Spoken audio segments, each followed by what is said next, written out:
श्रद्धा murder case में रोज रोज नए खुलासे हो रहे हैं, लेकिन इस मर्डर मिस्ट्री में सबसे बड़ा खुलासा होना अभी बाकी है, जिसके लिए अगले 100 घंटे सबसे ज्यादा अहम साबित होने वाले हैं। आज दिल्ली पुलिस को 4 दिनों के लिए आफ्ताब की रिमांड मिल गई है और इन 4 दिनों में दिल्ली पुलिस को वो सारे सबूत तलाश करने होंगे जो आफ्ताब को कोर्ट में गुनहगार साबित कर दे। इसके लिए दिल्ली पुलिस ने 200 से ज्यादा पुलिसकर्मियों की टीम बनाई है। दिल्ली दंगों की जांच के बाद ये किसी मामले में जांच के लिए बनाई गई दिल्ली पुलिस की दूसरी सबसे बड़ी टीम है। यही नहीं, 12 से ज्यादा फॉरेंसिक एक्सपर्ट्स भी सबूतों की तलाश और जांच में लगे हुए हैं। अब तक पुलिस ने आफ्ताब की निशानदेही पर 18 हड्डियां अलग अलग जगहों से बरामद की हैं, जो श्रद्धा के शरीर की हैं या नहीं, इसकी जांच जा रही है। इसके अलावा 5 राज्यों में श्रद्धा मर्डर केस के सबूत तलाश किए जा रहे हैं। साथ ही देश की 2 सबसे प्रतिष्ठित फॉरेंसिक लैब में इन सबूतों की जांच चल रही है।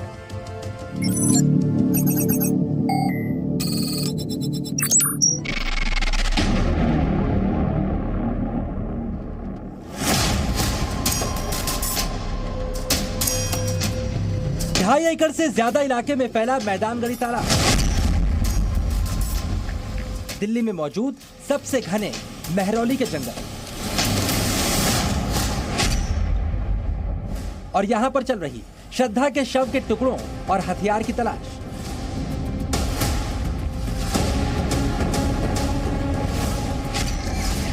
दो 200 से ज्यादा पुलिस कर्मियों की मशक्कत और 5 राज्यों में फैला जांच का दायरा। इस बीच श्रद्धा के कातिल को कड़ी सजा मिलने का इंतजार कर रहा पूरा देश, और इन सब के पीछे मौजूद सिर्फ एक शख्स, आफ्ताब अमीन, जिसने अदालत में श्रद्धा के मर्डर का गुनाह कबूल कर लिया, लेकिन पुलिस से कहता है सबूत कहां है वो भूल गया।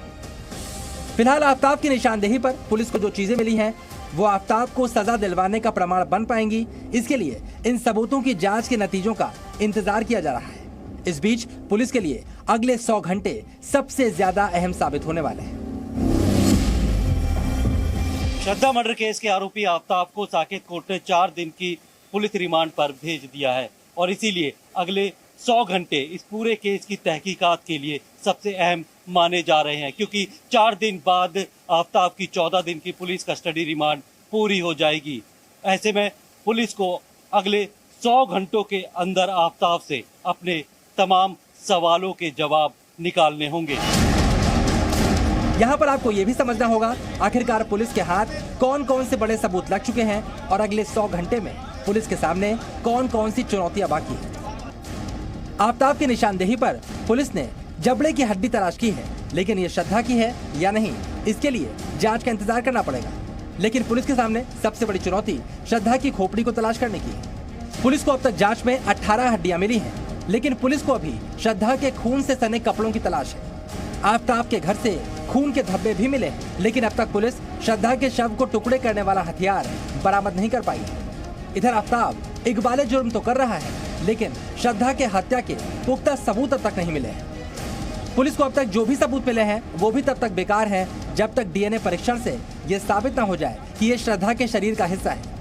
चलिए अब आप ये भी जानिए पुलिस जांच कहां तक पहुंची है और श्रद्धा के कत्ल के सबूत कहां कहां मिलने की उम्मीद है। फिलहाल पुलिस को श्रद्धा मर्डर केस के सबसे ज्यादा सबूत मिलने की उम्मीद मेहरौली के जंगलों और मैदान गढ़ी तालाब से है, जहां पर पुलिस की जांच लगातार जारी भी है। आफ्ताब के मुताबिक उसने श्रद्धा का सिर इसी मैदान गढ़ी तालाब में फेंका, लेकिन यहाँ से शवों के टुकड़ों को तलाश करना आसान काम नहीं है। ये बेहद गहरी झील है और चूंकि ये लगभग 100 वर्षों से ज्यादा पुरानी है, ऐसे में पूरे झील में अगर आप यहीं से देखेंगे, मैं आपको पास से ये विजुअल दिखाऊं तो बेहद काई जमी हुई है। अगर आप उन किनारों पर देखेंगे तो दलदल बना हुआ है। ऐसे में सर्च ऑपरेशन इस तालाब में चलाना पुलिस के लिए बड़ी चुनौती बन गई है।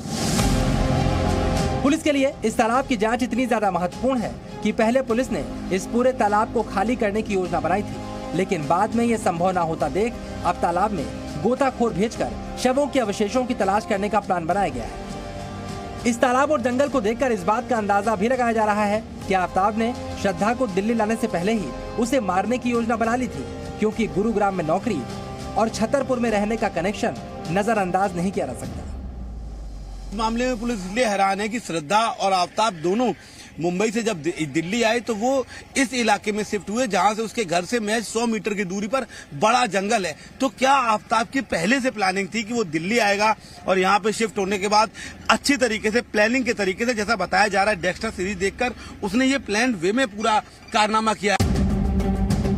वैसे मुंबई से भी जो खुलासे हो रहे हैं वो भी इस तरफ इशारा करते हैं, क्योंकि मई में श्रद्धा का मर्डर करने वाले आफ्ताब ने जून में वसई से अपना सामान भी दिल्ली मंगवाया था।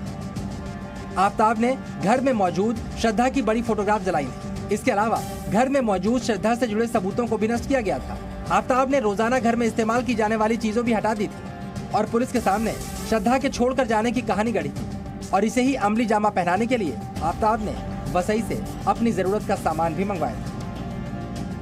आफ्ताब ने जून में वसई से दिल्ली 37 सामान शिफ्ट कर मंगवाए थे। इसमें भी आफ्ताब की एक सोची समझी साजिश थी।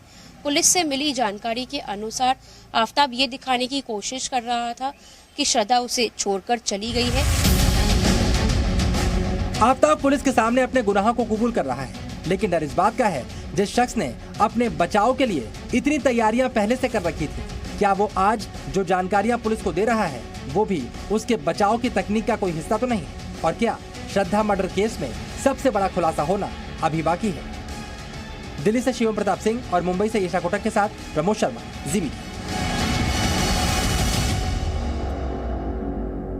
आफ्ताब को आज दिल्ली पुलिस ने कोर्ट के सामने पेश किया और कोर्ट में आफ्ताब ने जो कुछ कहा वो उसकी शातिर चालों की तरफ इशारा करता है। क्या आफ्ताब अब भी खुद को बचाने की कोशिश में जुटा हुआ है?